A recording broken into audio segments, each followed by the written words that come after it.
guys, welcome to our program. Thank you so much for tuning in. My name is Sarah Clayton, and I am your host, along with my beautiful co host, Sunny Bunny Max. And today we're discussing aviation accidents, how these things occur, how we can help, what the public is owed. And we have our aviation expert today, Mr.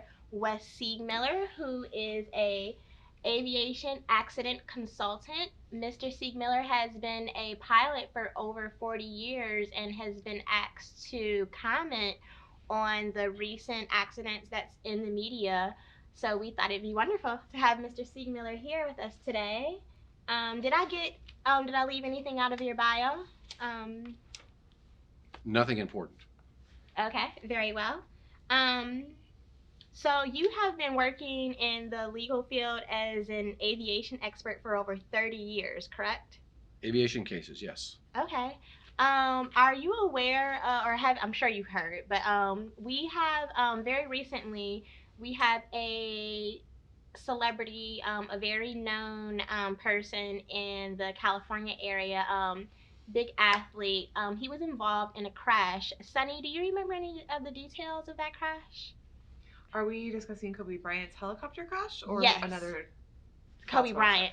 Yeah, so in light of the recent helicopter tragedy with Kobe Bryant and the passing of several other people, we wanted to discuss some of the other aspects of this crash because we feel there are a lot of things that are not being discussed on the news media regarding um, the crash. So we wanted to ask Mr. Sigmiller some of his views on what occurred. And before we get to Mr. Siegmiller, I had one question. Sunny, does the report say that the crash could have been avoided?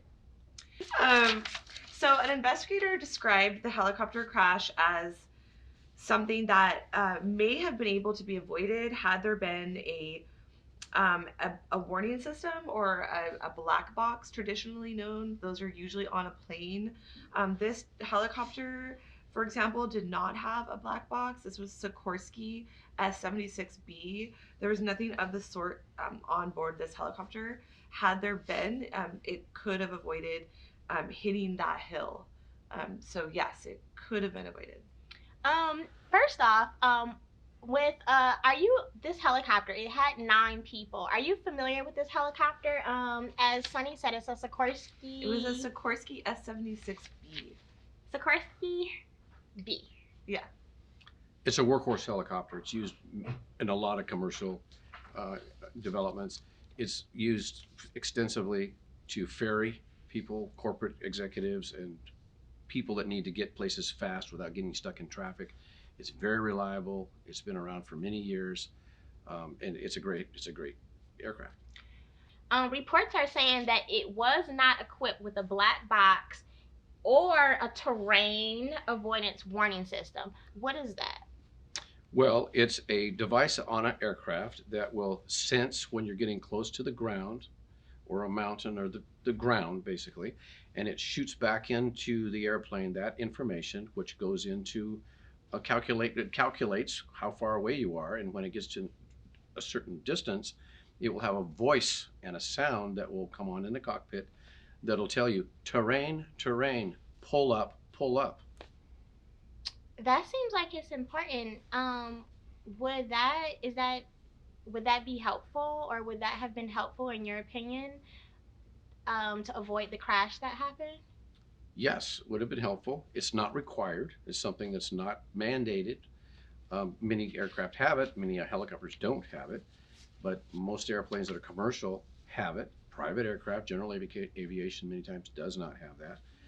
So many times it's optional, but it does help because it gives you time. You may not be aware, for example, that you're approaching terrain. Your instruments may be malfunctioning. You may be disoriented in some way. You may be ill in some way, and you may not be able to hear or see. Your senses may be affected. And then the audible sound comes on, and there's a horn that goes on, beep, beep, beep, and there's this audible voice that comes to you and says, terrain, terrain, pull up, pull up. That's helpful. Okay. So So I want to mention that the conditions at the time that this Sikorsky helicopter took off, the weather was fine when the helicopter did take off, but as the chopper was flying north, it was growing foggier and foggier. And I want to mention that also the helicopter was within the canyons near Calabasas. So what happens is that the maritime fog can be funneled into the canyons, which was the case at this time. So there was very low visibility, and the helicopter really could not see 2 miles in front of the pilot could not see 2 miles in front of him. So, Mr. Sigmiller, what do you think happened? Was as far as being spatially disoriented, can you comment on Yes. spatial disorientation? Yes. Now, have you ever been in fog so thick that you can't see your hand in front of your face? You've heard of that term. A You little can be in bit. fog so thick that you cannot see the hood on your car. I've been in that. You're in a cloud, basically. A cloud comes down and sits on the ground, and you're inside of that cloud. That's what fog is. So sometimes they're so dense that you can't not just see not 2 miles, you can't see 10 feet in front of you. And many times when you're flying an aircraft, that's called hard IFR. That's where all your windshield goes white. You can't see anything outside. You can't see the horizon. You can't see visual points. You can't see a road, a mountain, sky, anything. It's white. All the windows are white. So you become spatially disoriented, and very, very quickly, sometimes within 10 or 15 seconds, your mind will begin playing tricks on you. It will tell you, for example, you're turning when you're not, you're climbing when you're not, you're descending when you're not. So your mind will say, you're turning to the left, you need to compensate by turning to the right. So you begin to turn to the right to compensate for what your mind's telling you. And you're not really compensating, you're really turning to the right. And pretty soon you're to the right so much that you go into an uncontrollable and unrecoverable spin. You go into the ground. Now, Mr. Siegmiller, you were speaking a little bit about VFR and IFR. Can you go ahead and elaborate on what those are in a lay way for us viewers? I means instrument, that means instrument. V means visual. So if you look at an instrument, you have to use your instruments is because you can't see out. If you don't have to use your instruments exclusively, that's visual flight rules, VFR. So you have two different types of situations. One where you have to use your instruments to fly 100%, and that's instrument flight rules, IFR. And then there's where you can see outside and you have all your visual cues, you can see the horizon. You still use your instruments, but you're not using them exclusively. That's visual flight rules.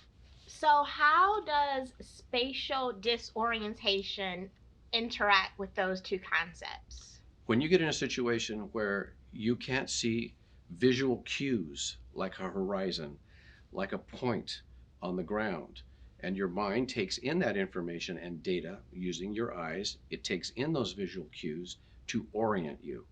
It tells you if you're level. It'll tell you if you're turning or not. Your mind tells you that. Okay. So you can get to a point where without those visual cues for just a very short period of time, 10 seconds, 15 seconds, your mind will tell you in a very, very strong, convincing way that you're turning or you're climbing or you're descending when you're really not. Okay. Is spatial disorientation this condition? Pilots get confused. You're turning this way when you're actually going this way. Is this common? Is spatial disorientation common amongst pilots? Absolutely. You're taught about it. In fact, when I was being trained, my pilot trainer put me into spatial disorientation so I would know what it felt like. We were flying along and he was in the right seat, I was in the left. We were in what's called hard IFR. There was no visual cues, it was all white. And I was just flying along and he was watching me and I'm just start flying along. All of a sudden he grabs his wheel. An airplane has two steering wheels, one for the pilot, one for the co-pilot. He grabs his steering wheel and corrects to the right and says, "What are you doing? You're turning left." And I said, "Well, that's because we're turning left and I want to turn right." He said, "No, we're not. We're going straight and level. You have spatial disorientation. What does it feel like?" And I said, "Well, it feels very convincing because my mind is telling me that we're turning left and I need to compensate by turning right. So that's what I did." He goes, "You were flying straight and level. Now you know what it feels like." or is there a common protocol or training that is used or that's standard for pilots to use when they become spatially disoriented? Every pilot has to be trained in what to do when they have no visual cues. They also have to learn about what spatial disorientation is and how to respond to it. Every pilot's going to get it. It's just you have to learn how to respond to it.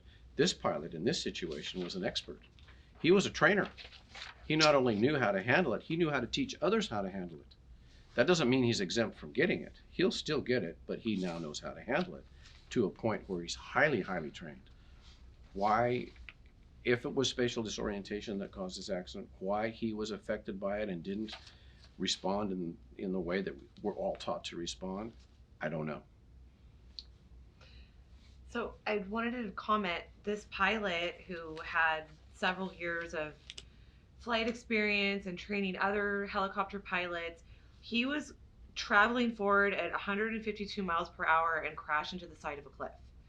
And it was really thick fog and he couldn't see. So he was relying on his visual orientation, basically. He's relying on his instruments. But he was relying on his instruments. Keep in mind that before this happened, it was so fogged in that he asked ATC, Air Traffic Control, with their radar to tell him where he was, and they responded back, "You're too low for us, our radar to see you. Okay. So we can't tell you where you are, but Yeah. we want you to just keep where you are, keep Okay. circling where you are, Yeah.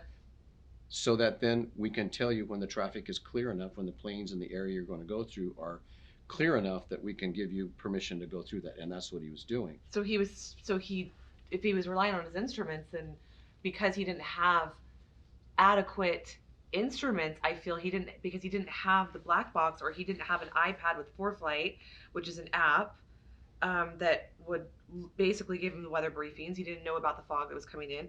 He didn't have the black box, which was going to tell him there was a cliff right there. Let me interrupt you for a He didn't moment. even have the adequate. Well, no, I'm going to interrupt you because he did know about those things. He was But how did he crash into the side of a cliff? We don't know, but we do know that he was highly educated. He was highly trained. He had the instruments necessary to tell him where he was. He had the weather briefing to know. He could look outside and see the fog. He had all the information that he needed to fly safely. Why he went into the mountain, we don't know. Why didn't the instruments tell him that there was a cliff 20 feet in front of him? If he had the proper instruments that were saying there was a cliff 20 feet in front of you, why did he fly into that at 152 miles per hour? He didn't have the avoidance system that we were talking about before. He didn't have the avoidance system. And that, if he had had that, in your opinion, would he have been able to avoid this fatal crash? Well, let's just back up for a moment here. Let's say he had that. And let's say that for some reason, whether it was a mechanical malfunction, whether he had a heart attack, who knows? But let's say that his aircraft began to speed to the point where it got 150 miles an hour and it was uncontrollable. And that avoidance system came on. Would it have helped him? We don't know. I was going to ask you, if you were in that condition, you have 40 years of flight experience. Under those conditions, visual disorientation or spatial disorientation kicks in, you can't see, you have instruments, you have the people in the control room speaking to you. At that point, if you had the terrain avoidance or the terrain avoidance warning system, and it seems like that's exactly what happened with Kobe Bryant and the other the other passengers, it seemed like they hit terrain. So if the plane or if the helicopter was equipped with this avoidance system, do you think he would have been able to avoid hitting the terrain? Maybe. We don't know a lot of things. Now, what the NTSB, the National Transportation Safety Board, is going to do is they'll do a really in-depth investigation of this. It'll take a year or two to do this. And they will start piecing together what happened. One of the things they do is they eliminate causes, because there could be more than one cause. Let's say, for example, there was a malfunction of the motor. There was a malfunction of some flight control surface. Maybe there was a physical disability at the time. The pilot maybe had a stroke. None of those things are known right now. So we can't reach a conclusion Yeah, as to how this accident occurred that's true. until all of those things are eliminated. And if they are, and the only thing left is that this pilot became spatially disoriented and crashed into the side of that hill, then we have to find out why. Why didn't he respond the way he'd been trained when he becomes spatially disoriented? He knew what it felt like. He had been training students for many, many years. He had thousands of hours. Why didn't he put into place that training when he became spatially disoriented, if that's the cause?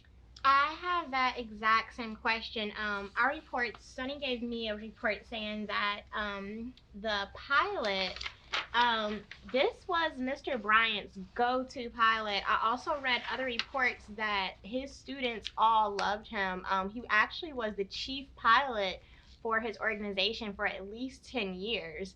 I think it says over 8,000 hours of flight time. So this isn't some new graduate.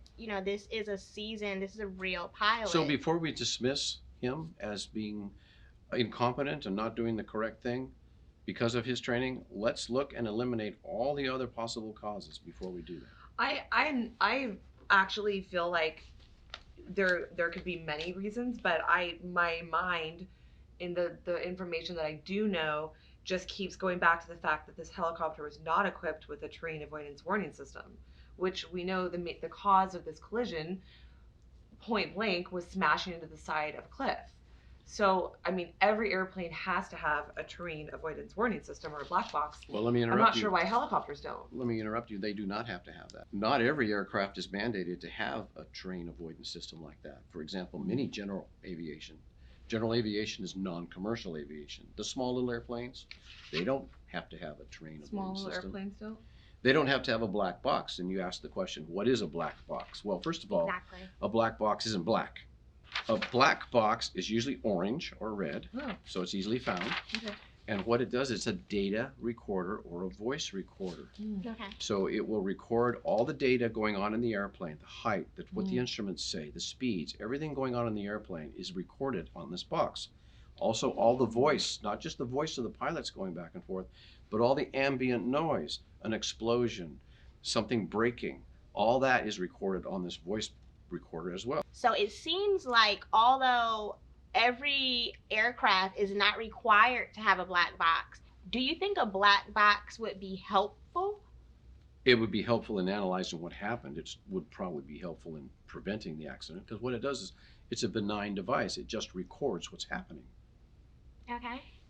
So I wish we definitely, or I hope they do find that black box. Well, there was no black box in this helicopter. Had there been one, I'm sure that the NTSB investigators would really like to see the data on it. So, based on your experience with your past legal experience with aviation law, do you find that in this kind of situation where 9 people lost their lives, and we know that Kobe Bryant lost his life, and most of the media attention has been on Kobe Bryant and his daughter, who was 13, Gianna Bryant, but there were also 7 other people that lost their lives. So do you feel that there would be any kind of wrongful death lawsuit that would come out of this, or do you think that it would be something that, because it's such a sensitive topic, that it would be not addressed legally? Well, I'll leave that to the lawyers, but what usually happens here is there's a law firm. They probably will all engage lawyers, but what will happen is those lawyers will create a committee of lawyers, and that committee will work as a group. Usually the last case I worked on, there were 6 lawyers that all formed a committee, and they worked as a group to push the case forward. And when the case finally concluded and settled, then that's how it was done. In your experience, do you find that it is more that crashes happen more because of the airline, maybe the maintenance, or because of fog or freak of nature climate conditions that the pilot just was unprepared for? Well, over 70% of all aircraft incidents, not necessarily crashes, but incidents have some element of pilot error. Wow. And by the way, I'll tell you that very few air crashes occur nowadays. Air travel is one of the safest far safer than any other thing you can think about. Far safer than riding your bike around the block. Far safer than driving to the grocery store. Far safer than What walking down the street. and having that fact, would it be safe to say that pilots generally, especially routine pilots, generally feel that their job or that flying is easy and or that it is something that they can do, just wake up and do it Well, like that's one of the controversies right now because you have such complex airplanes that are flown almost 100% by computer.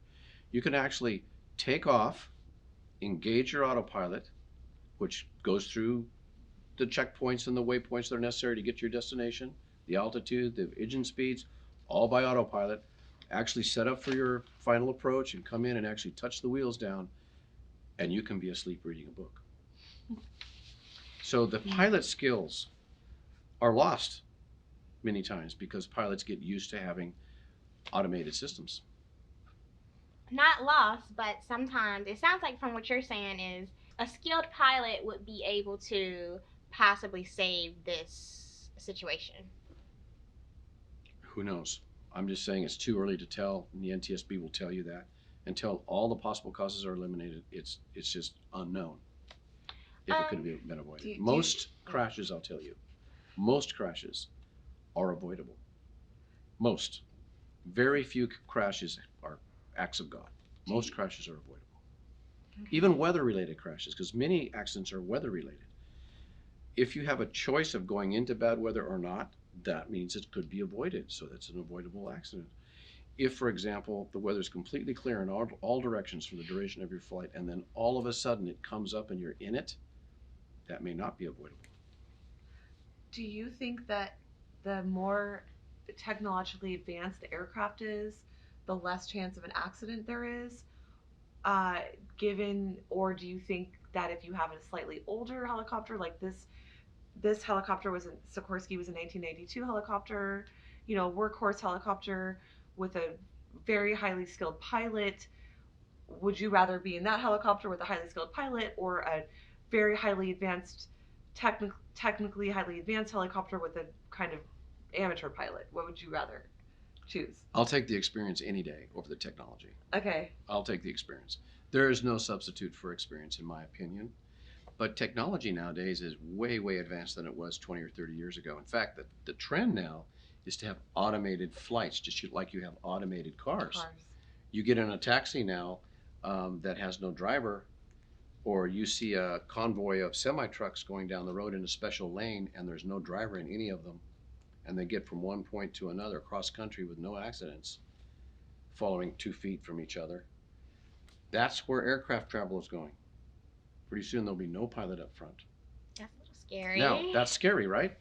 But remember, when the locomotive was invented, doctors came out saying, don't go over 30 miles an hour, your body can't stand it, you'll die. And people just got used to that. It's the same with automated travel.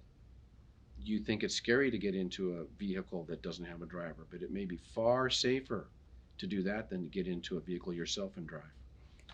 That's actually, I've never thought of that. I'm glad we have an expert on about. today. So there are situations here. We have, and I want to go ahead and go over some of the people that passed away. We like to stay neutral here at Law Media, but sometimes like tragedies happen. So we definitely want to pay our respects to the families. I'm not the best when it comes to death, but children died. It was definitely hard reading over the part that children died, but we wish the best to all of the families and everybody that's affected. We wish you all healthy healing, and we are sorry for your loss, and we wish the entire Los Angeles and California region just to get better. And we appreciate everything that Mr. Bryant did for everyone, and we also have compassion toward the families, their loss, the children, and everyone that was involved. So yeah, rest in peace, Kobe Bryant, and thank you everybody for tuning in. Thank you so much to our aviation expert, Mr. Sieg Miller. Thank you so much for tuning in. We hope to send you lots of follow-up messages. We hope to send you lots of follow-up videos. Definitely post questions, comments down below. Thank you so much for tuning in, and we'll see you again next time on Law Media.